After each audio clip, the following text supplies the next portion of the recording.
कंचनपुर गांव में भगवान विष्णु का एक मंदिर था। उस मंदिर के आगे एक सुंदर व काफ़ी बड़ा बाग था। वहीं एक छोटी सी कुटिया में बाग का माली गोविंद अपनी पत्नी रामा के साथ रहता था। गोविंद सारे दिन बाग की देखभाल करता, पेड़ों को पानी देता था। रामा घर काम करती थी। घर का काम समाप्त होने के बाद वह अपनी कुटिया में तो कभी मंदिर में जाकर भगवान विष्णु के भजन गाया करती थी। जैसे ही घर का सारा काम हो जाता, थोड़ा सा समय मिलता, वह मंदिर में जाकर के भगवान के भजन गाया करती थी। एक दिन वह अपनी कुटिया के बाहर एक पेड़ के नीचे बैठी भजन गा रही थी। तभी उसे एक मोर दिखाई दिया। वह रामा के पास घूम रहा था। रामा अपने भजनों में मस्त थी और उसके पास मोर चारों तरफ घूम रहा था, अपने पंख फैला नाच रहा था।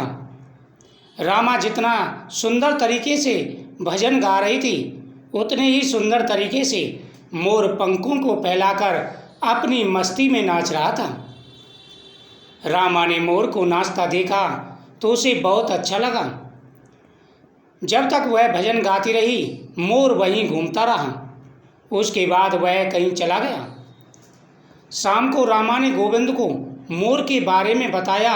उसने कहा, मैंने तो कोई मोर नहीं देखा। जब शाम को उसका पति आया तो रामा ने कहा, आज जब मैं गाना गा रही थी, भजन गा रही थी, भगवान की भक्ति में लीन थी, उसी समय एक मोर आया और अपने पंखों को फैला करके इतने सुंदर तरीके से नाच रहा था। क्या आपने देखा? गोविंद ने कहा, मैंने तो कोई मोर नहीं देखा। अगले दिन भी जब रामा भजन गाने बैठी तो वह मोर आ गया और भजन सुनकर नाचता रहा और फिर कहीं चला गया। रामा का भजन समाप्त होने पर उसे ढूंढती रही, लेकिन वह मोर कहीं दिखाई नहीं दिया। दूसरे दिन रामा जब भजन गा रही थी, भगवान के भजनों में मस्त थी, उसी समय पर वह मोर आ गया। रामा ने बड़े गौर से उसकी तरफ देखा। वह भजन गाती रही, लेकिन जैसे ही मोर वहाँ से गायब हुआ, रामा चारों तरफ उसे देखने लगी, लेकिन कहीं भी वह मोर दिखाई नहीं दिया। रामा का भजन समाप्त होने पर उसने काफ़ी ढूंढा, लेकिन वह मोर नहीं नजर आया। अगले दिन रामा मंदिर गई और मंदिर के पुजारी से मोर के बारे में पूछा। पुजारी ने कहा, बेटी, मैंने तो कोई मोर नहीं देखा, हो सकता है पास के जंगल से आया हूँ। तब रामा ने कहा, लेकिन बाबा, मैं जब भजन गाती हूँ तब वह आता है और जैसे ही भजन पूरा हो जाता है वह कहीं चला जाता है, उसके बाद कहीं नज़र नहीं आता। तब पुजारी बाबा ने कहा, बेटी, वह तो साधु या संत होगा जिसका जन्म मोर के रूप में हुआ है। वह जब भी भगवान श्री विष्णु के भजन सुनता है तो झूमने लगता है। इसी तरह कुछ दिन बीत गए। वह मोर हर दिन भजन सुनने आने लगता था। एक दिन रामा ने गोविंद से कहा, वह मोर हर दिन भजन सुनने आता है, मुझे कुछ समझ नहीं आ रहा। तब गोविंद ने कहा, अरे बाघ है, पक्षी है, उड़ते उड़ते आ जाता होगा, ऐसे ही मोर आ जाता होगा। तुझे लगता है वह तेरा भजन सुनने आता है? हो सकता है वह खाने की तलाश में आता हूँ। अगले दिन जब वह मोर आया तो रामा ने बीच में ही भजन गाना बंद कर दिया और मोर के सामने जाकर बैठ गई। उसे देखकर मोर जाने लगा। तब रामा ने कहा, हे पक्षीराज मयूर, तुम साधारण मयूर नहीं हो सकते। मैं तुम्हारे बारे में जानना चाहती हूँ, तुम कौन हो? यह सुनकर मोर रोने लगा। उसने इंसान की आवाज़ में कहा, माता, मैं पिछले जन्म में एक शिकारी था। जंगल से मोर पकड़कर उनके पंख निकालकर बाजार में बेचा करता था। एक बार जंगल में मैंने एक मोर पकड़ा, उसके पंख निकालने के कारण वह घायल हो गया और मरने लगा। तब उसने मुझसे कहा, ये दुष्ट शिकारी, तूने धन के लालच में न जाने कितने मोरों को मारा होगा। हमारे पंख निकलने के कारण जो कष्ट हमें होता है वह तू भी नहीं समझ सकता।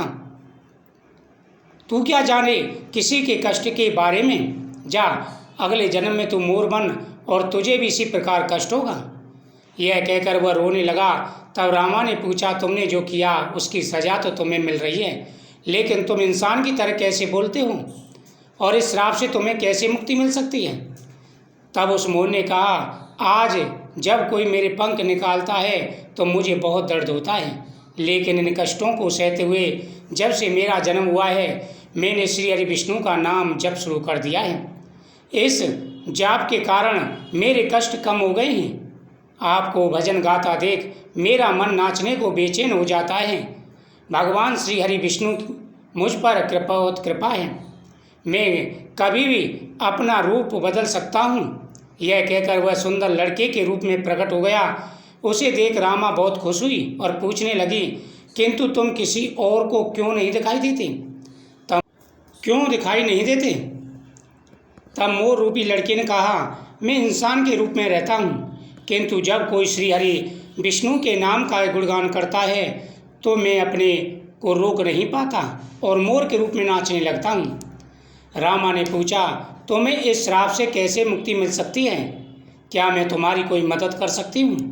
तब मोर ने कहा, माता, यह बहुत कठिन है। यदि आप अपने पति के साथ 1 सप्ताह तक बिना अन्न जल ग्रहण किए यज्ञ का अनुष्ठान करें और मुझे पुत्र के रूप में पाने की कामना करें तो भगवान विष्णु की कृपा से मुझे मोर के जन्म से मुक्ति मिल जाएगी और मैं आपको पुत्र के रूप में प्राप्त हो जाऊंगा। रामा ने शाम को यह बात गोविंद को बताई। गोविंद ने मंदिर के पुजारी से बात की और यज्ञ का अनुष्ठान किया। 7 दिन लगातार यज्ञ चलता रहा। 7वें दिन यज्ञ की अंतिम आहुति के साथ मोर ने अपने प्राण त्याग दिए और 9 महीने बाद रामा के गर्भ से एक तेजस्वी बालक के रूप में जन्म लिया। भगवान विष्णु की कृपा से हर प्राणी को कष्टों से मुक्ति मिल जाती है। बोलो श्री हरि भगवान विष्णु की जय। इस प्रकार से सभी को अपने कर्मों का फल जरूर मिलता है, इसलिए हमेशा कहते हैं कि कभी किसी के साथ में कोई भी अन्याय नहीं करना चाहिए, नहीं तो उसी प्रकार से कष्ट भोगने पड़ते हैं। इस कथा के श्रवण करने से भगवान की भक्ति का आशीर्वाद प्राप्त होता है। जय श्री कृष्ण।